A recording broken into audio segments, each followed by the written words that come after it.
It's not just that African nations are furious at Donald Trump in America. They're just outright mocking Donald Trump in the United States, just calling him stupid and a moron. And it seems like they're having the last laugh. Do you remember during the first Trump administration where he called African countries, quote, shithole countries? And he said, we don't want them from the shithole countries. Well, actually, the African nations have demonstrated that they are not that at all.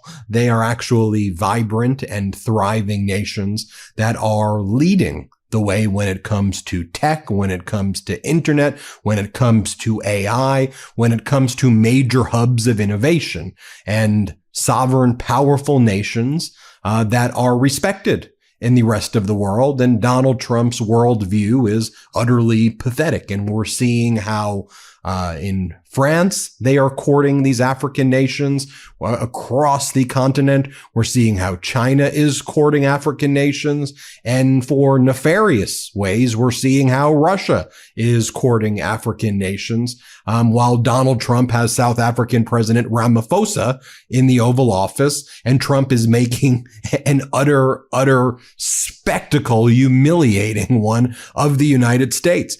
I want you to take a look here. And as part of my research, I want to watch what's actually going on TV in these African countries across the continent. What are they saying? I want to bring you firsthand reporting on what's really going on that the American media is not showing.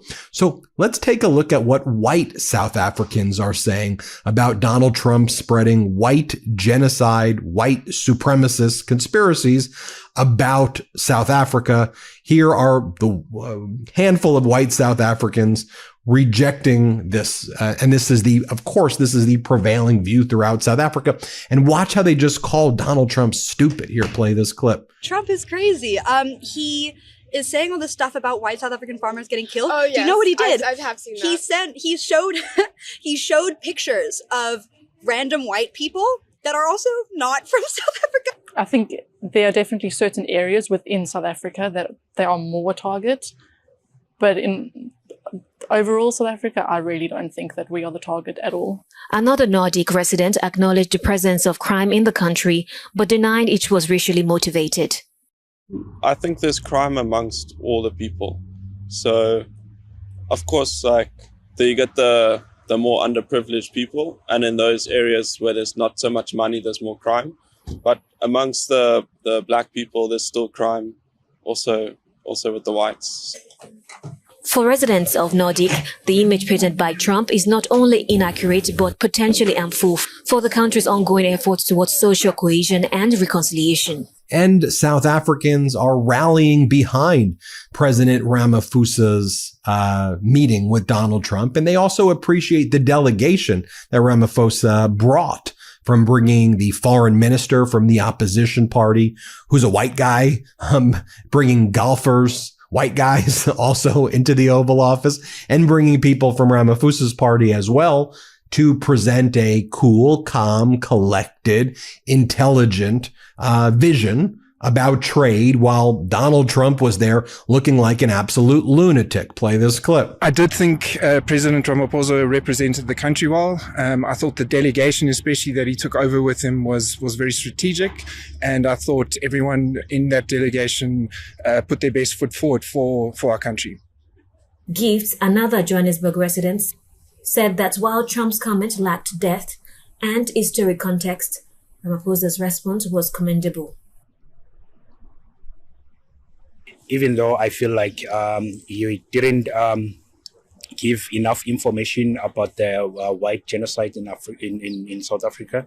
So I think, but he handled the situation very well, and I think you should have told him that we have a very ugly history, and songs like "Kill the Boer, Kill the Farmer" are just struggle songs, struggle chants, and it's not like people are gonna go out and kill anyone. They're in the farm. Ramaphosa meanwhile used the opportunity in Washington to stress that while South Africa continues to grapple with its complex history of racial inequality, the narrative of white genocide is not only false but dangerous. And here's South Africa's police minister saying that Trump's genocide claim is dangerous and twisted. Here, play this clip. But we have no respect for his genocide story whatsoever.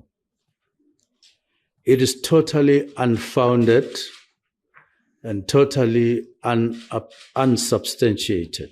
For months, Trump and his close aide Elon Musk have falsely claimed that an Afrikaner genocide was taking place in the country. The incident sparked a very strong protest by the farming community in the area.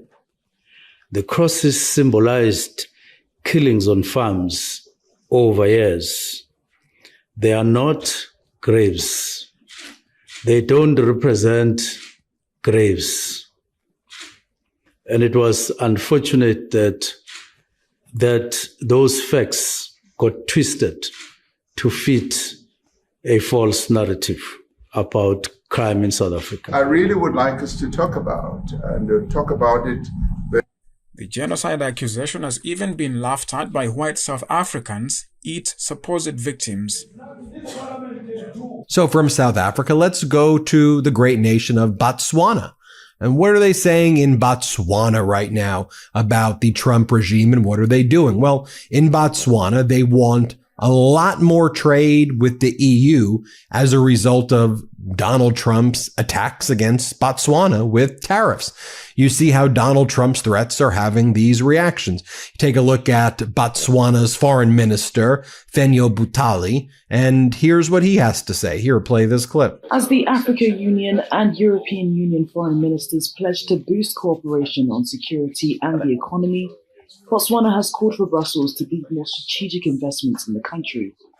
Speaking to Euronews, Botswana's foreign minister, Fenyo Butali, said his country is open for business.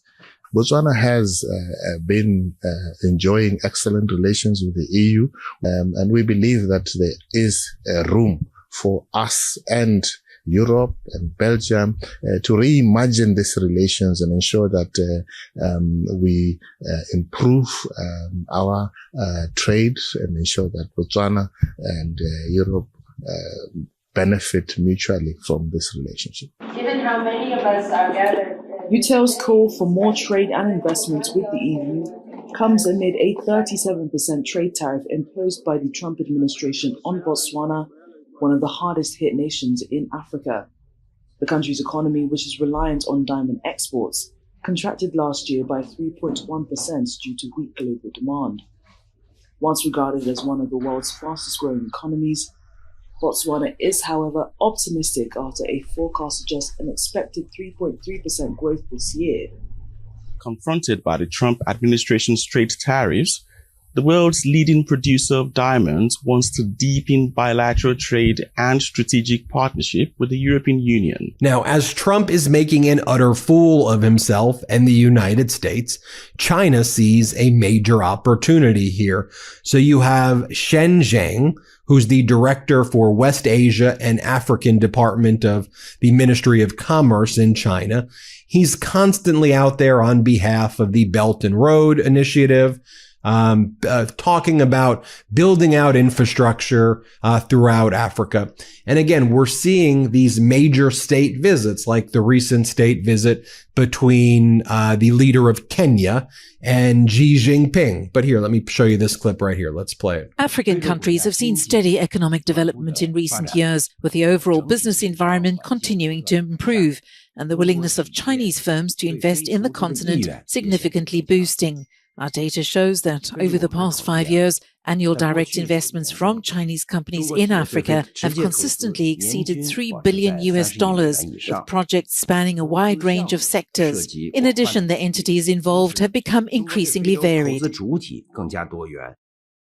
Zheng added that the ministry will further enhance investments on the continent by fostering cooperation, especially among small and medium-sized enterprises. It will also support cooperation between young entrepreneurs from both regions. Now, one of the things also that's given an opening also for China in a major way is Donald Trump's destruction of USAID, Donald Trump pulling the United States out of the World Health Organization and destroying America's involvement in international coalitions and organizations. So now we have the WHO grappling with the impact of the Trump regime's attack against the WHO. Here is Tedros Ghebreyesus, who is the Director General of WHO. Here, play this clip. Many countries face significant challenges. Many ministers have told me that sudden and steep cuts to bilateral aid are causing severe disruption in their countries and imperiling the health of millions of people. In at least 70 countries, patients are missing out on treatments. Health facilities have closed. Health workers have lost their jobs, and people face increased out-of-pocket health spending. Although this is a challenge, many countries also see this as an opportunity to leave behind an era of aid dependency and accelerate the transition to sustainable self-reliance based on domestic resources. We're doing our best to support countries to make that transition. Member countries are expected to agree to raise annual contributions by 20% to support WHO finances and reduce dependency on governments' voluntary contributions. And again, if you want to hear the perspective of how people in Africa think about this, just listen to Anthony Busang. He's a associate for the Center of Studies of Africa. And here's what he has to say about Donald Trump's isolationist, but just dangerous policies and how it's impacting the continent. Play this clip. Disruption in the global trade ecosystem, a movement from a multilateral system that had existed, international cooperations between nations, to more of a unilateral and isolationist kind of system. For trade experts, we believe it's more of a protectionist trade policy, of which I think the world should have gone beyond that, pushing for more integration, trade integration at the international level. While the shift may benefit some, experts like Busong warn that the broader impact of these protectionist policies is far-reaching, particularly for less developed economies. Putting up a base tariff and a reciprocal tariff on different countries, of which we understand it affects its cost-cutting to even the least developed. Like in Africa, the effect will really be high. Going by the trade relationship between US and Africa, President Trump needs to sit back and then take a review to that policy, because we should move towards global cooperation, not more of an isolationist system. Ultimately, the challenge lies in balancing national policies with global cooperation, as experts emphasize the need for a more integrated approach to trade that benefits all nations in the long run. One of the developments we've seen, accelerating, the European Union and the African Union ministers pledging to boost cooperation on peace, security, and their economy. Foreign ministers from the European Union and African Union over the past week have vowed to strengthen cooperation for peace, security, and economic partnership between the continents, stressing the urgency of moving from commitments to implementation. Their pledge resulted from the third ministerial EU-AU meeting in Brussels, which the European Council said took stock of progress made since their last summit. A statement read out by the deputy chairperson of the African Union Commission said both parties reaffirmed commitments to strengthening multilateralism and international cooperation, as well as preserving the integrity of international law as the foundation for a just and fair global order. Quote, "It is important to sustain the collective effort to increase inclusiveness and effectiveness of the multilateral institutions with the UN at its core. In the pursuit of peace and security, we have underscored the necessity of our continued cooperation The statement read, the African Union said both blocs are also committed to strengthening economic ties, promoting integrated and resilient markets, and encouraging investments that drive inclusive growth and create opportunities across both continents right there. And again, this is all accelerating at a time when the United States is withdrawing. We're also seeing, as I mentioned earlier in this video, the Kenyan president vowing closer ties to China during a visit amid Trump's trade war. Kenyan's President William Ruto pledged to build closer ties with China.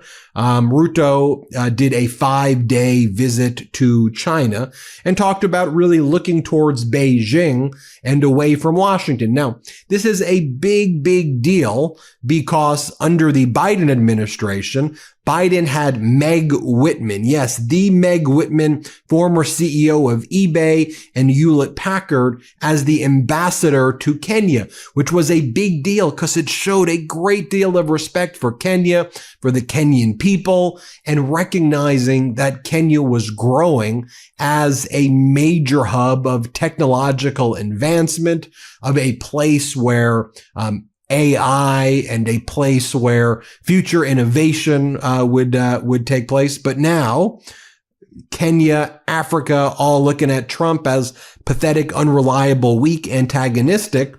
So boom, we are seeing China now fill that void. Here's what President Ruto of Kenya had to say. Play this clip. The people-to-people relationship between Kenya and China goes beyond our bilateral relations. Bilateral relations starts from the 60s, but the people-to-people relations is 600 years old when the first Chinese visited Kenya. Key projects like the standard gauge railway, built under China's Belt and Road Initiative, have reduced cargo transit times, increased trade between Kenya and neighboring nations, and boosted tourism in the country. The 27-kilometer elevated Nairobi Expressway, built by the China Road and Bridge Corporation, has reduced travel time between Kenya's Jomo Kenyatta International Airport, the Nairobi Central Business District, and some key suburbs of the Kenyan capital. In the agricultural sector, Kenya has emerged as one of the top suppliers of avocados to China, capitalizing on a rapidly growing demand. This expanded market has empowered many Kenyan farmers through increased earnings. In 2019, Kenya was granted enhanced market access to China, a move that boosted the flour export sector. For many flour farmers, the expanded access into the Chinese market has facilitated easier trade routes and reduced barriers, giving the horticultural sector a timely boost. In education, China has established the Confucius Institute at the University of Nairobi, promoting the learning of the Chinese language by many Kenyans and facilitating cultural exchanges. I am looking forward to building on what already exists, to build greater understanding between our two peoples and ensuring that we take this into the future. President William Ruto's visit to China is expected to further cement China's role as Kenya's leading trading partner. So I think it's helpful that you see all of the perspectives there. And I only highlighted, a few countries right there, right? I mean, I highlighted Botswana, I highlighted South Africa, I highlighted Kenya. I could do a deeper dive, obviously more. I mean, I'm giving you the position generally of the African Union meeting with the European Union. And at the World Health Organization level, UN level, what's going on. Maybe I'll do deeper dives too, to highlight some developments in other African nations, of course. But I think that gives you a sense of the real ramifications of Trump being a disaster on the African continent as well. Thanks for watching. Hit subscribe. Let's get to 5 million subscribers. We really appreciate you. I hope you like these international stories we're doing too. Can't get enough Midas?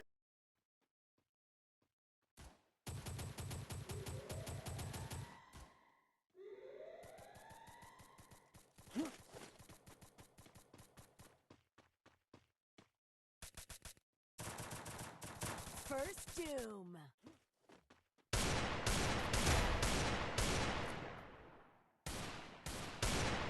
Need equipment.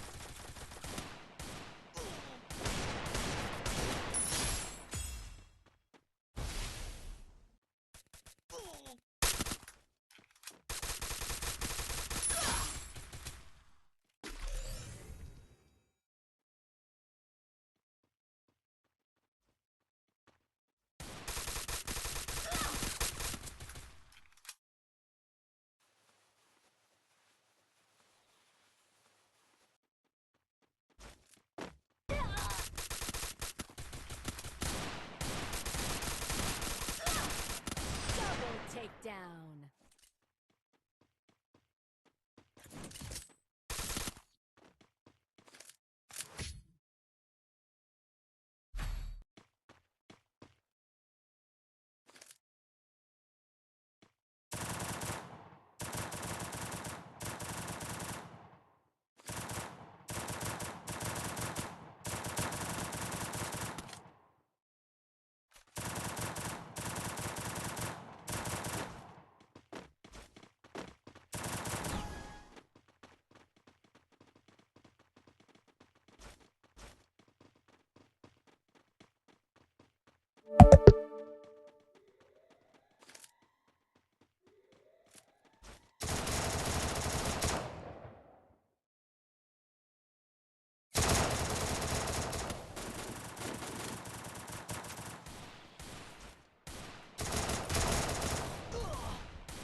Help me!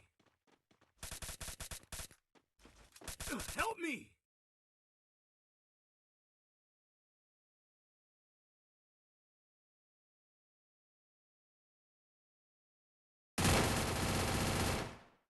Help me! Thanks.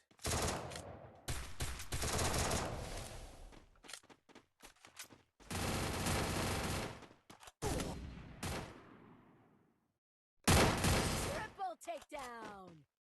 Help me!